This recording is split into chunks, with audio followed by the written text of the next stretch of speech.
கிடைக்கும் போது தவற விட்ட பொக்கிசத்தை இன்னைக்கு கிடைக்கவே கிடைக்காதா அப்படின்னு ஏங்கி தவிச்சிட்டு இருக்கிற ஒரு ஸ்டோரி தான் இது. வீட்டுக்கு நான் ஒரே ஒரு பொண்ணு, எனக்கு 19 வயசுல அலைன்ஸ் பார்த்து கல்யாணம் பண்ணி வச்சாங்க. நானும் எவ்வளவோ கன்வின்ஸ் பண்ண என் வீட்டுல நான் படிக்கணும், எனக்கு லேட்டா கல்யாணம் பண்ணி வைங்க நல்லா சொன்னேன். ஆனா அவங்க சுத்தமா கேட்கவே இல்ல. நல்ல சம்பந்தம் அப்படின்னு கல்யாணம் பண்ணி வச்சுட்டாங்க. கல்யாணம் பண்ணி வச்சோன்னே நானும் என்னோட கணவரும் மனசு விட்டு பேசி முடிவெடுத்த ஒரு விஷயம் என்னன்னா, நமக்கு இப்போதைக்கு குழந்தை எல்லாம் வேண்டாம், இனி ஒரு 5 வருஷம் போகட்டும், அதுக்கப்புறமா பெத்துக்கலாம், நானும் கொஞ்சம் எல்லாம் படிக்கணும், கரியர் எல்லாம் பார்க்கணும் அப்படின்னு என்னோட கணவர் கிட்ட சொன்னேன். அவருமே எனக்கும் ப்ரமோஷன் எல்லாம் கிடைக்கணும், நம்ம மெதுவாவே பெத்துக்கலாம் அப்படின்னு அவருமே அதை அக்செப்ட் பண்ணிக்கிட்டாரு. இப்படி எங்களோட வாழ்க்கை போயிட்டே இருந்துச்சு. படிப்பு முடிக்கணும், கரியரை பார்க்கணும் அப்படின்னு எங்களுடைய ஓட்டம் தொடர்ந்துட்டே இருந்துச்சு. அப்போ நான் முதல்ல கன்சீவ் ஆகிறேன். அந்த குழந்தை வேண்டாம் அப்படின்னு கொஞ்சம் கூட யோசிக்காம முடிவெடுத்து டேப்லெட் சாப்பிட்டு அந்த குழந்தையை அபார்ட் பண்ணிட்டேன். அதுக்கப்புறம் வேண்டாம் பிளான் பண்ணி மாத்திரை மருந்துன்னு தொடர்ந்து எடுத்துட்டே இருந்தேன். ஒரு பக்கம் என்னோட படிப்பு போயிட்டு இருந்துச்சு, இனி ஒரு பக்கம் லைஃப்ல முன்னேறணும், நல்ல ஒரு கேரியரை சூஸ் பண்ணி அதுல முன்னுக்கு வரணும் அப்படிங்கிற ஒரே ஒரு எய்ம்ல ஓடிக்கிட்டே இருந்தேன். குழந்தை அப்படிங்கிற ஒரு விஷயம் வந்தா நம்மளால நல்லா வளர்க்க முடியாது, நம்மளால வாழ்க்கையை கொஞ்ச நாள் என்ஜாய் பண்ண முடியாது அப்படின்னு எல்லாம் பல விஷயங்கள் நான் யோசிச்சு இந்த மாதிரி தவறுகளை எல்லாம் நான் பண்ணினேன் தான் சொல்லணும். அதுக்கப்புறம் படிப்பு முடிச்சேன், கரியர் எல்லாம் எனக்கு ஏத்த மாதிரியான எல்லாமே செட் ஆயிடுச்சு. என்னோட கணவருக்கு ப்ரமோஷன் எல்லாம் கிடைச்சு சேலரி எல்லாமே எச்சாயிருச்சு. ஃபியூச்சரை இனிமே நிம்மதியா குழந்தையோட வாழலாம் அப்படிங்கிற ஒரு முடிவுக்கு வந்தோம். அந்த 5 வருஷத்துக்குள்ள ஏகப்பட்ட பேர் என்ன பேச ஆரம்பிச்சாங்க. பாக்குறவங்க எல்லாம் கேட்க ஆரம்பிச்சாங்க, குழந்தை இல்லையா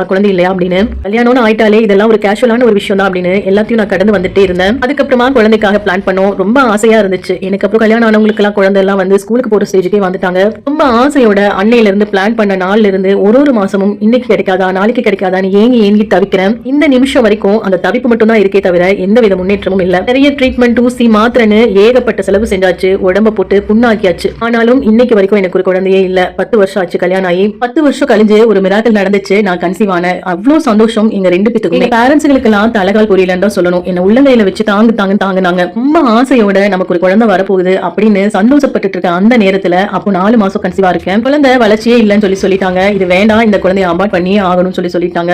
எல்லாருமே ரொம்ப வெக்ஸ் ஆயிட்டோம், கத்தி கதறேன். ஆனாலும் இதுதான் விதி, இதுதான் பண்ணி ஆகணும்னு டாக்டர் சொல்லிட்டாங்க. இந்த குழந்தையும் போச்சு. என்னோட ஆசைகள் எல்லாம் ஒரு நொடியில தவிடு பொடியா மாறிடுச்சு. என்னோட ஹஸ்பண்டுக்கு 2 தம்பிங்க இருக்காங்க. அவங்களுக்கு எல்லாம் கல்யாணம் ஆகி அவங்களோட வைஃபுங்களுக்கு எல்லாம் குழந்தை இருக்கு. நான் ஒரு நேரமும் போய் அவங்க எல்லாம் தூக்கி கொஞ்சம் போதும் ஏங்கி தவிப்பேன். நமக்கும் இப்படி குழந்தை கிடைக்காதா அப்படின்னு ஏங்கி தவிச்சுட்டே இருக்கேன். அந்த தவிப்பும் ஏக்கமும் மட்டும் தான் இருக்கே தவிர எந்தவித மாற்றமுமே இல்ல. இந்த ஸ்டோரியை நான் எதுக்காக இப்போ இங்க ஷேர் பண்ணேன் அப்படின்னா, தயவு செய்து பேபி வேண்டாம் அப்படிங்கிற ஒரு முடிவுக்கு வரவே வராதீங்க. உங்களோட படிப்பு, கரியர்னு எல்லாத்தையும் தூக்கி ஒரு ஓரமா வச்சுட்டு ஃபர்ஸ்ட் ஒரு குழந்தை பெற்றுட்டு அதுக்கப்புறம் இது எல்லாமே செய்யலாம். நம்ம இதெல்லாம் பின்னாடி செய்யறதுக்கு இதுக்கெல்லாம் நேரமும் இருக்கு, காலமும் இருக்கு. ஆனா குழந்தை வரம், குழந்தை பாக்கியம் அப்படிங்கிறது எப்போ கிடைக்குமோ அப்ப மட்டும்தான் அதை அனுபவிக்க முடியும். வரும்போது தவற விட்டுட்டோம் அப்படின்னா திருப்பி நமக்கு கிடைக்காம போயிடும். என்ன மாதிரி எனக்கு நடந்த மாதிரி வெறும் ஏக்கத்தோடையே புழுங்கி சேர்த்துட்டு இருக்கேன். கிடைக்கும் போது உதாசீனப்படுத்திட்டேன். அந்த தவறுக்கான பிரதிபலனை நான் இன்னைக்கு அனுபவிச்சுட்டு இருக்கேன். அது என்ன செஞ்சோம் என்னால இந்த நிமிஷம் வரைக்கும் சரி செய்ய முடியல. எனக்காக எனக்கு ஒரு குழந்தை கிடைக்கணும் அப்படிங்கிறதுக்காக நீங்க எல்லாரும் ப்ரே பண்ணிக்கங்க. தயவு செய்து குழந்தை வேண்டாம், நமக்கு கரியர் தான் ஃபர்ஸ்ட், படிப்பு தான் ஃபர்ஸ்ட் அப்படின்னு ஒரு விஷயத்தை தள்ளி போடவே போடாதீங்க. என்னோட அனுபவத்து மூலமா நான் சொல்றேன், மற்றவங்களுக்கும் பிரயோஜனமா இருக்கட்டும் அப்படிங்கிறதுக்காக தான் இந்த ஸ்டோரி ஷேர் பண்ணேன். இது யூடியூப் சப்ஸ்கிரைபர் ஒருத்தவங்களோட ஸ்டோரி. அவங்களுக்கு என்ன சொல்ல விரும்புறீங்களோ